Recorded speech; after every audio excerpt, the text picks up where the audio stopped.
tukizungumzia shetani na maanisha jini mbaya. Tukisema jini ni kaudi kwa jini mzuri, lakini ili awe mbaya anakuwa ni aswi.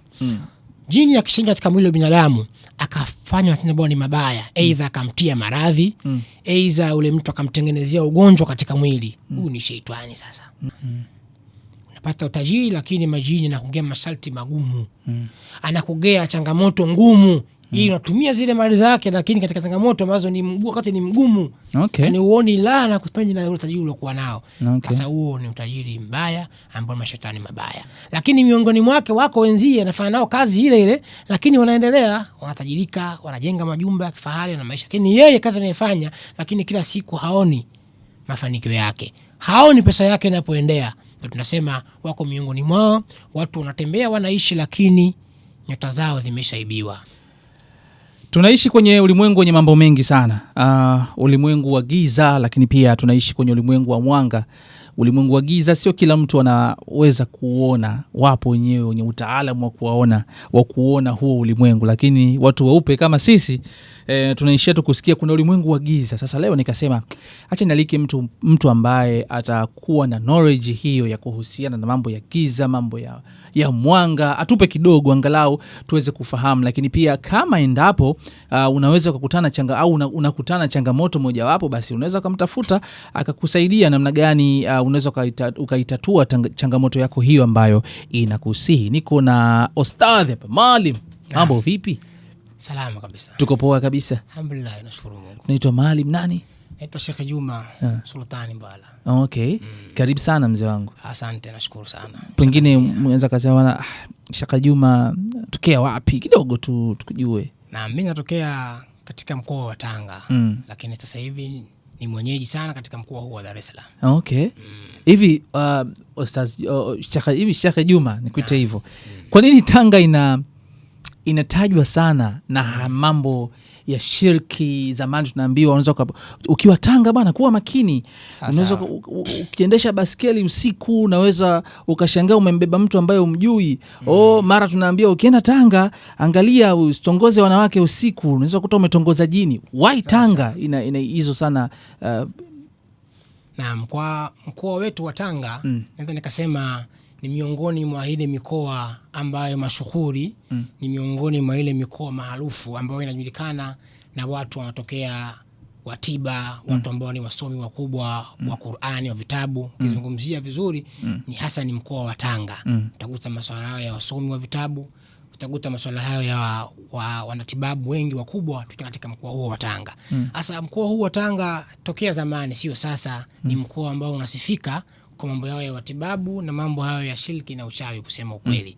Lakini nataka kusema ni baraka tu Mwenyezi Mungu amejalia kuwa na wasomi wakubwa wa Qur'ani na watu wakubwa wa matibabu, kutumia vitabu na kutumia mitishamba katika mkoa huu. Hayo mambo kweli yapo ya kwamba unaweza ukamtongoza mwanamke usiku, kumbe akawa jini anakwato, mara umempa lift mtu anakwato nini. Hivyo vitu vipo au ni maneno tu watu wanazungumza? Hayo mambo yapo na si tu kwa mkoa huu wa Tanga. Nadhani nikasema ni mikoa yote, especially katika nchi yetu Tanzania na nje ya Tanzania, dunia nzima nasema ulimwengu huu. Watu wengi wanakutana na vitu kama hivi na vitu hivi vipo katika ulimwengu huu wa giza. Okay. Kuna layman, yani mtu ambaye hajui chochote. Ukimwambia ulimwengu wa giza hakuelewi, lakini ukimwambia ulimwengu wa mwanga anaelewa. Ndio. Ulimwengu wa giza ni ulimwengu gani? Na wakina nani wanaishi kwenye huo ulimwengu wa giza? Sawa. Naam. Tukizungumzia ulimwengu wa giza, huu ni ulimwengu ambao unahusisha vitu vilivyo fichikana. Ni vitu vya siri ambavyo havionekani kiurahisi. Ila kwa ambao wana uwezo wa kuona vitu vile, ni Mwenyezi Mungu amewajalia kadhal karama tu ya kuona vitu kama hivyo, ama na wale wenyewe walio katika ulimwengu huo wa giza. Nikizungumzia ulimwengu wa giza, hasa nazungumzia vile viumbe visivyoonekana, vilivyofichikana, especially kwa majini. Kizungumzia majini, Mwenyezi Mungu amewaumba viumbe hawa kutokana na ndimi za moto. Wa khalaqal janna min ma'al jinni minan nari. Allah viumbe hawa kaumba kutokana na ndimi za moto. Lakini binadamu kamuumba kutokana kwa udongo. Wa khalaqal insana min salsali kalfakhali. Hasa kuna siri ambayo Mwenyezi Mungu kaiweka kwa hawa viumbe majini. Siri yake Mwenyezi Mungu kaiweka ni pazia. Hawa viumbe asili yao huwa wanawaona binadamu, lakini binadamu huwa hawawaoni hawa viumbe ambao ni majini. Sasa ili mtu hawaone hawa viumbe lazima hawe na karama na kadri Mwenyezi Mungu amemjalia, lakini wako wengine ambao ndo wanapambana ili kufahamu ulimwengu wa kiza kama tunavyofahamu sisi watu wengine. Sasa ukizungumzia ulimwengu wa kiza kama nilivyozungumza mano, ni jambo ambalo limefichikana, ni jambo la siri ambayo imewekwa na Mwenyezi Mungu. Na Allah anajalia fulani ulimwengu huu auone na fulani asiuone, ama ili afanyeje mtu ulimwengu huu aweze kuutambua. Kwa ulimwengu wa giza ni ulimwengu ambao umefichikana na mambo mengi ya ghaibu ya siri. Sawa. Umeniambia majini yaliumbwa kwa moto. Binadamu tukaumbwa kwa udongo. Majini yamepewa uwezo wa kutuona sisi binadamu. Binadamu hatujapewa uwezo wa kuwaona majini. Ndio. Jibu hili kwamba majini yana nguvu kubwa kuliko binadamu linaweza kuwa na uhalisia? Huo ni ukweli. Majini ni mkubwa ambao unathibitisha hilo, kwa majini wana uwezo mkubwa kudhidi binadamu. Kwa sababu kwanza Mwenyezi Mungu alianza kuwaumba hawa viumbe kabla ya binadamu. Alianza kuumba majini, then ndio baadaye Mwenyezi Mungu akasema ni muumbe kiumbe binadamu, yani Adam. Sasa ukija katika ulimwengu huu wa siri ya majini, hawa ni viumbe ambao Mwenyezi Mungu kawapa uwezo. Kwanza ni viumbe ambao ni matajiri. Hakuna viumbe wanaongoza kwa utajiri duniani kama majini. Viumbe ambao matajiri, mabilionea, wana fedha nyingi ni majini.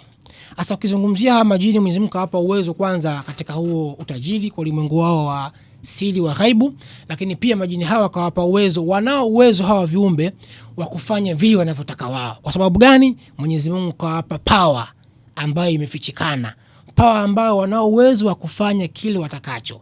Wako majini ambao wana uwezo kujimithilisha mithili ya mtu.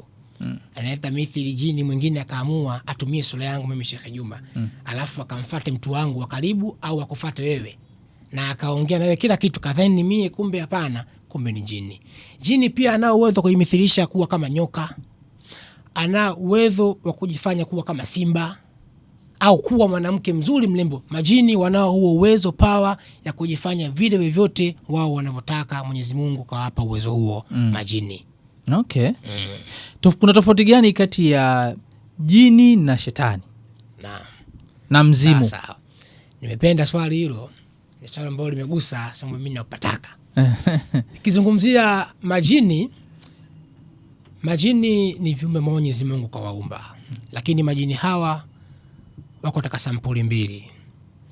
Jini akiwa mbaya, yani jini akiwa ni asi, ndiye anaitwa sheitani.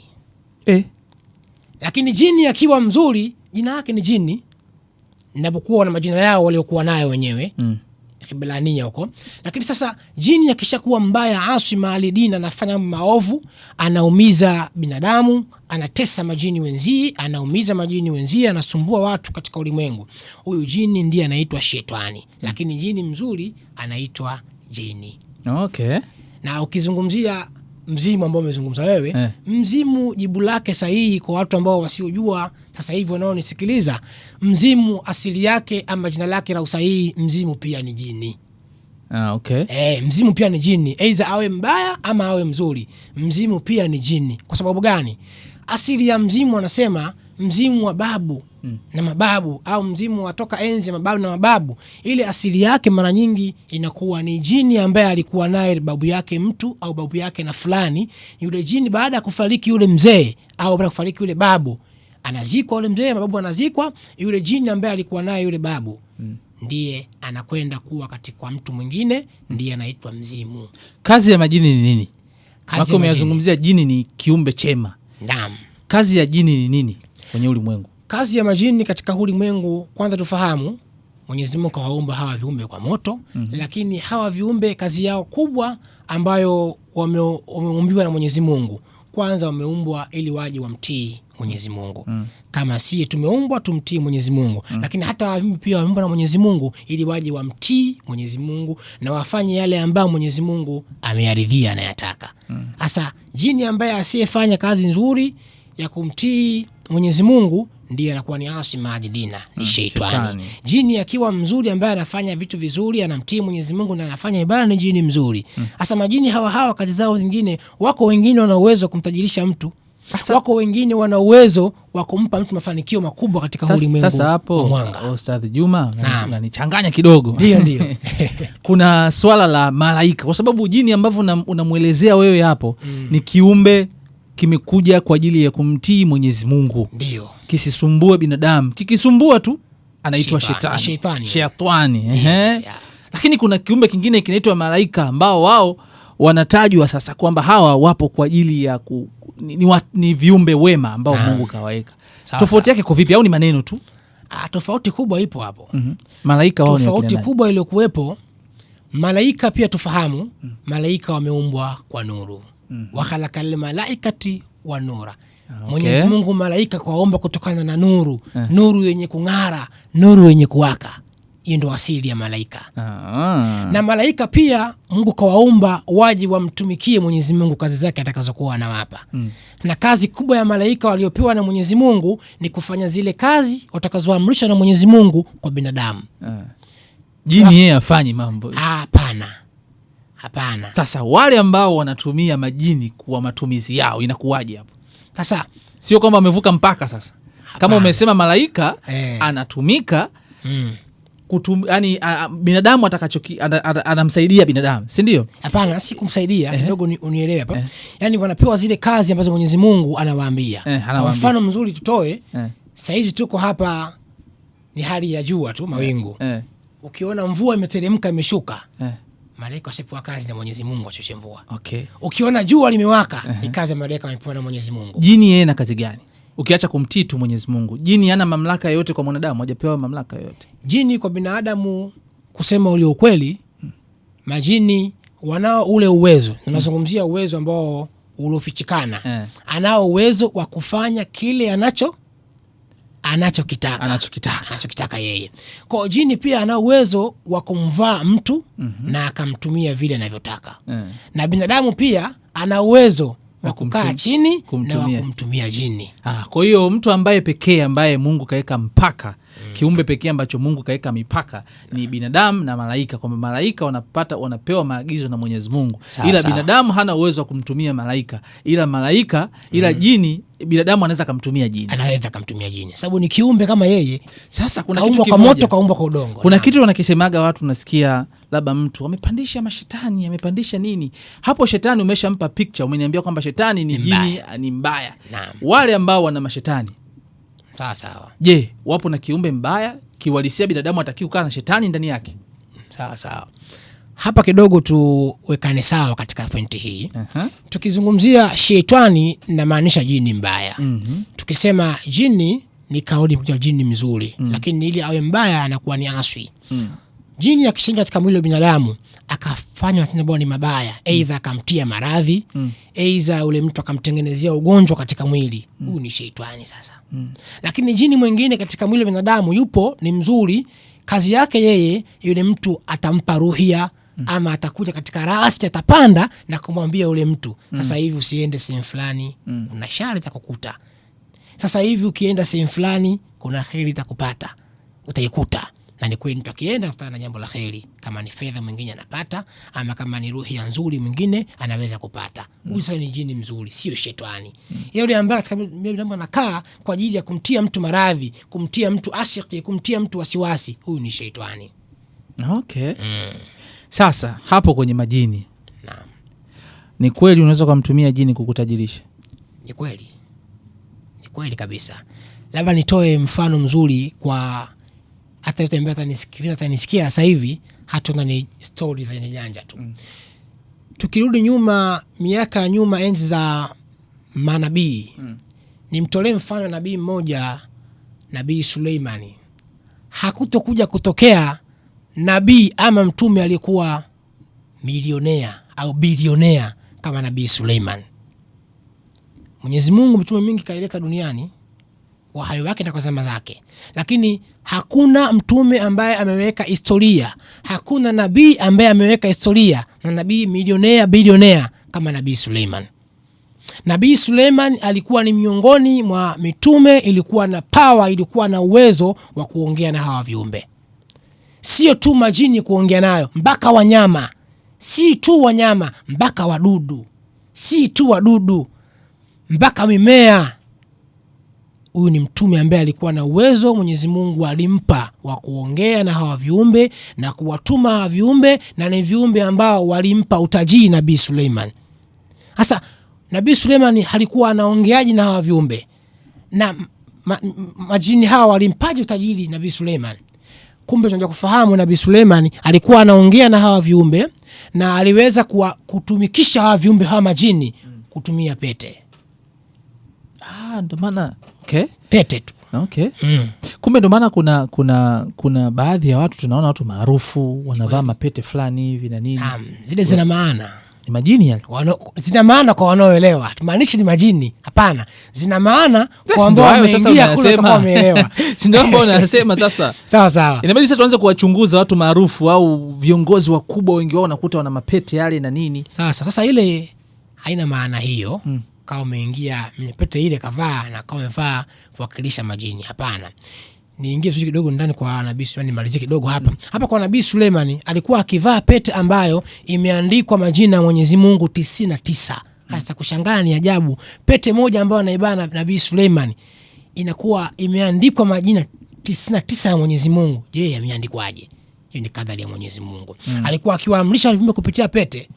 Akisema na pete, akizungumza na pete, basi majini wanafanya na wanamtii. Sifanyira vizuri hapo na wanamtii. Kwa ukija katika wataalamu kidogo wa hizi pete ambazo wanakuwa wanavaa, na mimi sijavaa siku ya leo, zile pete zinakuwa zina maana. Mwingine anavaa zile pete kulingana na nyota yake, yani bahati. Maana kila mtu ana bahati yake kulingana na nyota yake aliyokuwa nayo. Unaona bwana? Lakini wengine wanakuwa wanavaa zile pete kwa sababu ya maagano na haya majini. Sasa sio tunakuwa wanavaa kwa sababu ya majini, hapana, lakini wengine wanavaa kwa sababu ya nini? Maagano na haya majini. Ambayo inakuwa ni mazuri, wengine kuwatajirisha. Kuna watu ambao wanapataga utajiri, unasema kwamba ana utajiri wa majini. Ndio. Na umesema kwamba jini anaweza kukupa utajiri. Kweli. Lakini kuna watu baadaye mambo yanakuwa yako tofauti. Lakini kwenye hapo mambo ya utajiri na majini, kuna watu wanaita mambo ya kafara. Kuna mambo watu wanatoa kafara za binadamu. Huyu sasa anakuaje hapa? Jini gani huyu? Anakuwa shetani tena huyu. Sio jini ambaye anasababisha mtu kumua mwenzako. Je, ni kweli mtu anaweza kupata utajiri kwa kutumia kumwaga damu ya binadamu mwenzake? Na ni sahihi? Sawa. Tukizungumzia kwanza neno hili kafara. Kafara maana yake ni nini? Kafara watu wengine wanaielewa vibaya hii neno kafara, wanalielewa vibaya.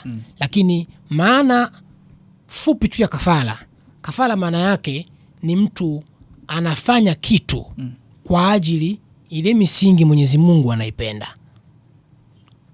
Kija katika imani kidogo kwa Waislamu, ukizungumzia kafara, ni mtu anafanya kafara kwenye misingi ya Mwenyezi Mungu anaipenda. Kwa mfano mwingine anafanya kafara, anaamua kuchinja, ipende kafara. Aidha kachinja mbuzi, au mwingine kachinja ng'ombe, au mwingine kachinja kondoo. Hii ni kafara mtu katoa. Aidha anachinja, amtaja Mwenyezi Mungu, kafara yangu hii ninaifanya ni kwa ajili yako Mwenyezi Mungu, unifungulie amali zangu, ama kanilindie katika amali zangu, ama kaniondoshie wadui. Taja Mwenyezi Mungu, anachinja kafara yake. Lakini mwingine atoa kafara, labda anatoa sadaka ya pesa. Anasema pesa yangu inaitoa ikawa kafara ya kunifutia madhambi yangu. Ama kuniondoshea uadui. Kafara hii inayotoa fedha fulani. Ama misikitini, ama kwa mayatima, ama sehemu yote tunayokusudia, hiyo ni kafara. Sasa kafara nyingine tunasema hizi ni kafara mbaya, tunazungumzia hizi ni kafara mbaya. Sasa ndio zile mtu anakuwa anafanya maagano na mashetani. Yani unafanya maagano na wale majini, sasa wanakuwa ni wabaya.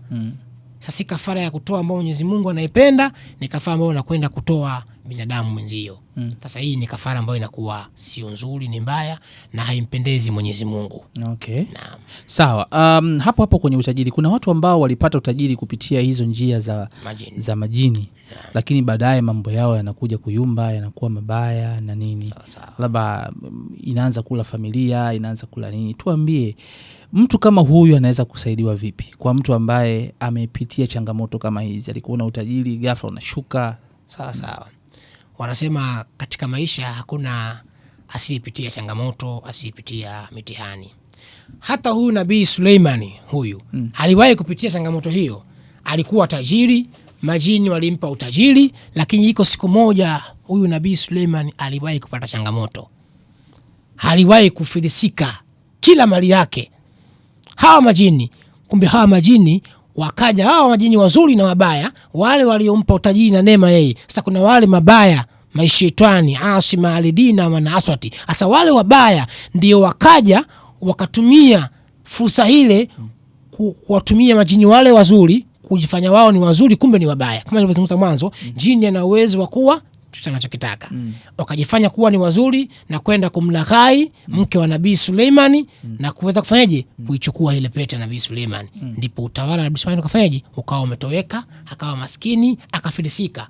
Takriban siku 40 alikuwa maskini, alikuwa na maisha magumu Nabii Suleimani. Kwa hata kwa binadamu pia ambaye anatumia hawa viumbe, lazima ajue kuna kitu unatumia, kuna athari yake na manufaa yake. Yaani kuna faida yake na hasara yake. Hasara inakujaje? Pale unapo unajua unakuja kukosea sehemu fulani, basi ujue utakupata nini? Changamoto. Sasa kwa nini utajiri wa hawa majini waga una masharti mengine ambayo ni ajabu? Mfano, mimi nina pesa, unaniambiaje nilale chini?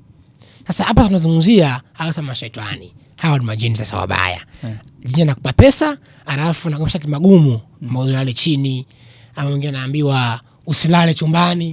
Silale chumbani. Lala kwenye gari, usiwe na mwanamke, usiwe na mtoto. Sioe. Sasa hawa tunazungumzia utajiri ambao ni mbaya, utajiri ambao unaendana na mashetani mabaya. Unapata utajiri lakini majini anakugea masharti magumu. Anakugea changamoto ngumu. Ili unatumia zile mali zake, lakini katika changamoto ambazo ni mgumu, wakati ni mgumu. Yaani uone la na kuspend na utajiri uliokuwa nao. Sasa huo ni utajiri mbaya ambao mashetani mabaya. Tumeona sasa hivi kwenye social media watu wengi wamekuwa wanasema, jamani, wakiwaambia hasa wanawake, kweni makini na wanaume matajiri, huwa wanatoa makafara watu, wanachukua nyota, wanafanya nini na nini, usione na kutoa hapa na kupa na kuhonga hela nyingi, mwisho wa siku anatumia nyota yako kufanya vitu vyake yeye viendelee. Je, ni kweli binadamu anaweza kutumia nyota ya mtu mwingine kufanikiwa, mtu akaiba nyota yako? Huo ni ukweli. Na namna gani mtu anaweza kaiba nyota ya mtu mwingine? Na utajuaje kama mimi nyota yangu imeibiwa? Huo ni ukweli.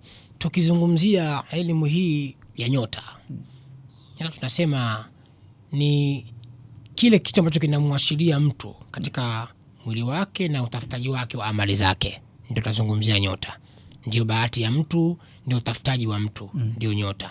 Unakuta mtu mwingine anafanya kazi miaka nenda miaka rudi, miaka na miaka, lakini hayapati mafanikio. Mwingine anafanya kazi miaka yote lakini haoni pesa yake anapoipeleka. Lakini miongoni mwake wako wenzie anafanya nao kazi ile ile, lakini wanaendelea, wanatajirika, wanajenga majumba ya kifahari na maisha. Lakini yeye kazi anayofanya, lakini kila siku haoni mafanikio yake. Haoni pesa yake inapoendea. Tunasema wako miongoni mwao watu wanatembea wanaishi, lakini nyota zao zimeshaibiwa. Nyota zao tayari zimeshachukuliwa na watu wengine wanazifanyia kazi. Huu kweli upo. Wako baadhi ya watu wenye tabia hizo ya kutembea na nyota za wenzao, ama kuchukua nyota za wenzao na kuweza kutumia hata kazi zao, ama kwenye biashara zao, ama kwenye maisha yao ya kila siku wanayoishi. Utajuaje kama umechukuliwa nyota yako? Namna ya kufahamu nyota yangu imechukuliwa, ndio maana wakawa wamewekwa wataalamu, wamewekwa wasomi mbalimbali ambao wenye uwezo wa kutambua vitu hivyo kwa haraka. Lakini kwa mtu mwingine ambaye ili aweze kutambua, anaweza akajua akaona tu. Akaona kivipi? Mtu anafanya kazi katika sehemu, katika ofisi ama katika biashara yake, ana miaka takriban miaka 3, 5 mpaka miaka 10 mpaka 20, lakini haoni mafanikio, haoni maendeleo yake.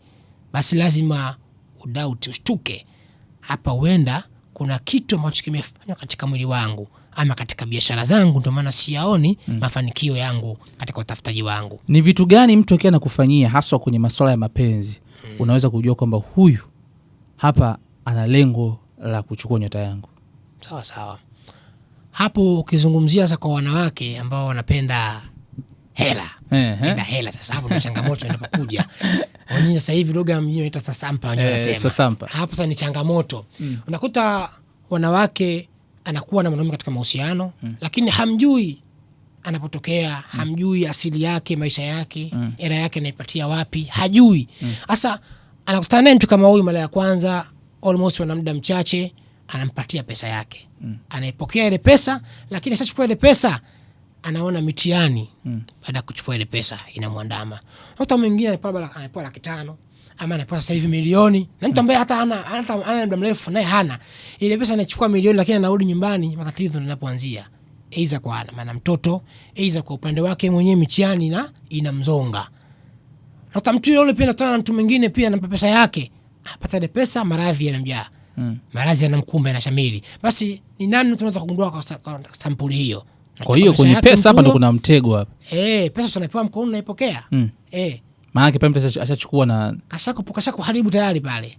Pesa unajua mkononi na unaipokea. Tayari ushaumia. Hivi pesa kutumiana kwenye simu, mtu akachukua nyota kwa kupitia pesa kutumiana kwenye simu.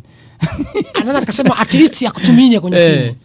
Au uende ukakesho katoe kwenye account, lakini pesa ya kuchukua mkononi wallahi kwa ambao wananisikia ni uchawi mbaya sana. Kushikana mikono nayo mtu akachukua nyota yako kushikana mikono. Hivyo hivyo. Kuchukua pesa mkononi kwa mtu na kushikana mikono ni hivyo hivyo. Ni vile vile. Kwa watu ambao kitu hawajakuta watasema ni za mjini tu. Lakini kwa ambao wamekutwa na vitu hivi, huu ni ukweli na sisi tunathibitisha, tumeshaona, tushawaona watu ambao wamefika na hicho kitu. Wewe unaweza kumsaidia mtu ambaye amepitia changamoto kama amechukuliwa nyota yake? Inawezekana. Na anaweza ndani ya muda gani anaweza kupata kuona kwamba okay sawa, mambo yangu yameanza kuwa vizuri? Yaani mtu... Na okay, na hizo kesi kwako simple tu. Hizo kesi kwako zimeshakuwa nyingi kwamba mtu anaona kabisa kama mimi labda mwanamke alikuja akaona kabisa bwana mimi hapa nahisi nimepigwa nyota yangu. Hizo kesi unazipata? Hizo kesi ziko nyingi kazi zetu. Ziko nyingi sana kwa watu ambao wako ndani ya nchi hii na wengine wako nje ya nchi hii. Wengi wana kesi kama hizo. Mwingine anafanya kazi nje ya nchi, labda tuzungumzie especially kwa ambao wanakwenda kufanya kazi nje.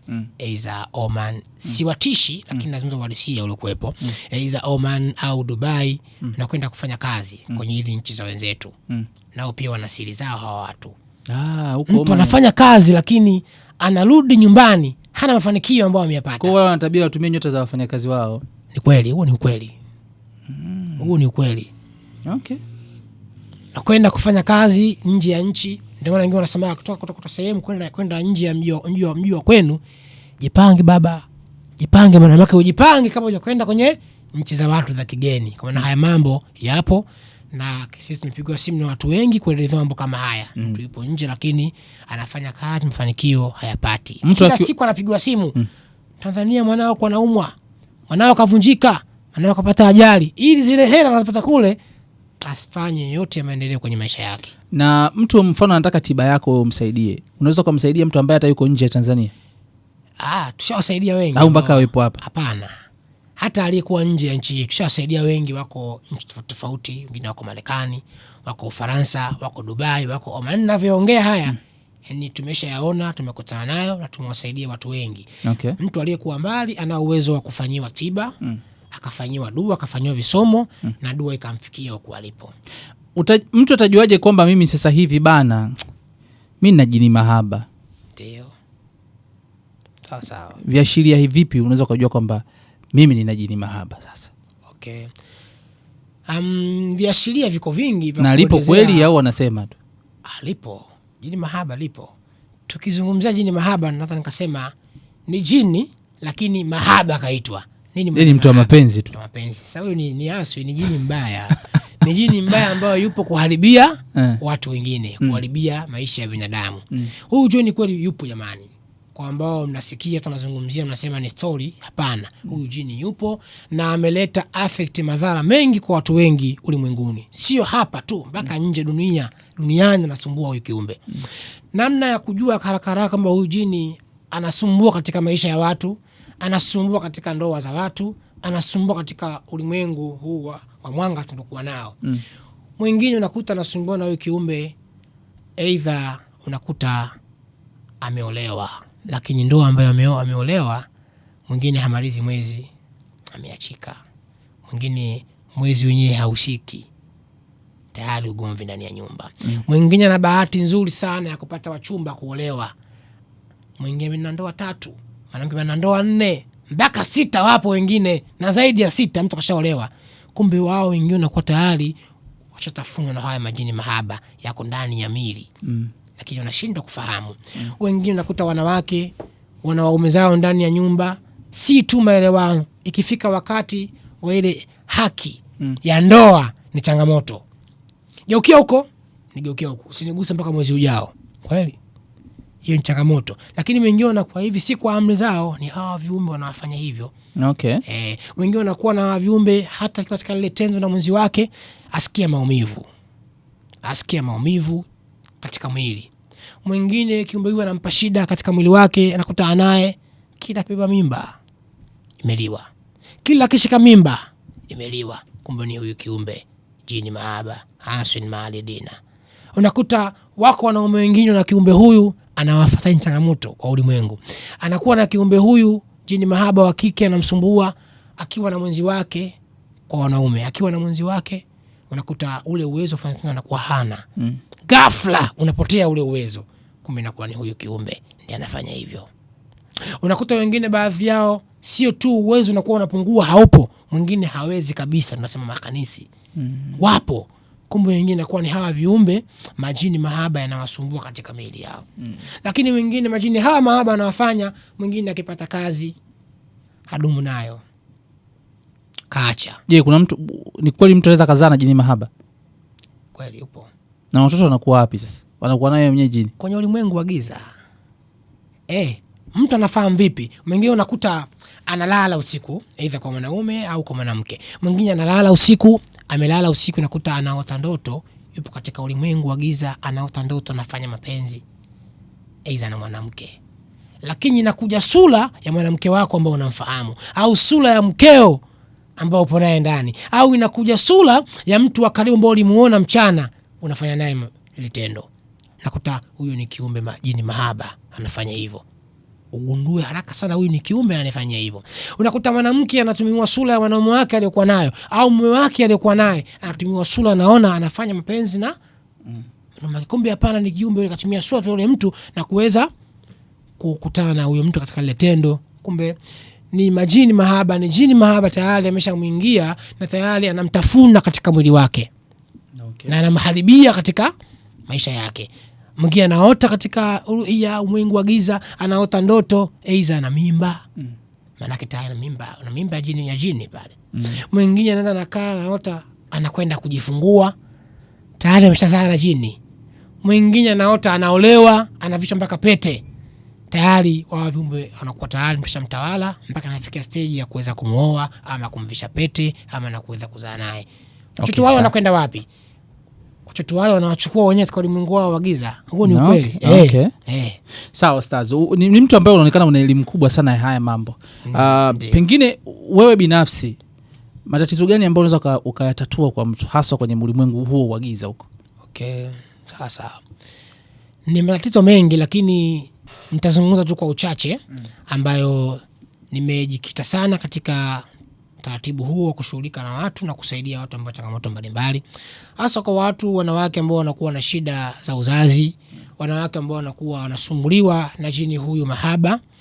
Hasa inakuwa na wengine wanasumbuliwa na majini ambao wameshaingia maagano na hawa majini, halafu wanashindwa kwenda nayo sawa na wale maagano wanaingia na hawa majini. Huko ule uwezo wa kuweza kukimbiza yale maagano na jini akaacha asikufuatilie jini huyo mbaya.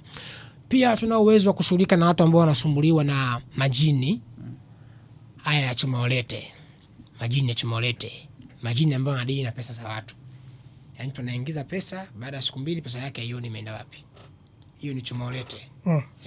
Ipo dawa unaweza ukatoa kwa mtu ambaye anasumbuliwa na majini haya ya chumaolete, ukampa dawa katika biashara yake ama ukamfanyia visomo katika biashara yake ili haya majini ya chumaolete asiweze kumsumbua.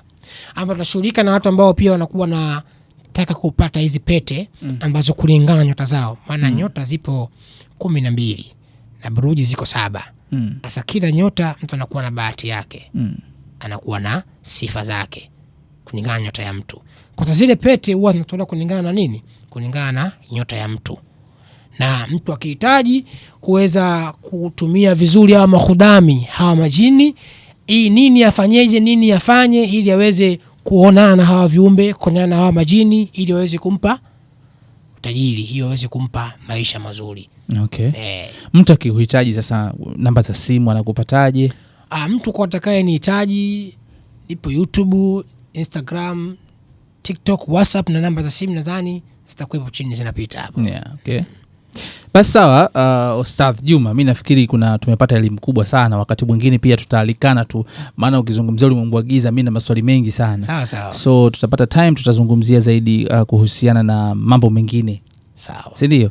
Karibu sana. Nashukuru sana, alhamdulillah. Bana, mimi naitwa Ricky, nilikuwa na Ustadh Juma hapa, tumezungumza vitu vingi sana kuhusiana na ulimwengu wa giza. Najua hii elimu ambayo umeipata hapa utaitumia vizuri. Kwa mawasiliano zaidi, kama unahitaji kuwasiliana naye kufahamu vitu vingi zaidi, unahitaji tiba ambazo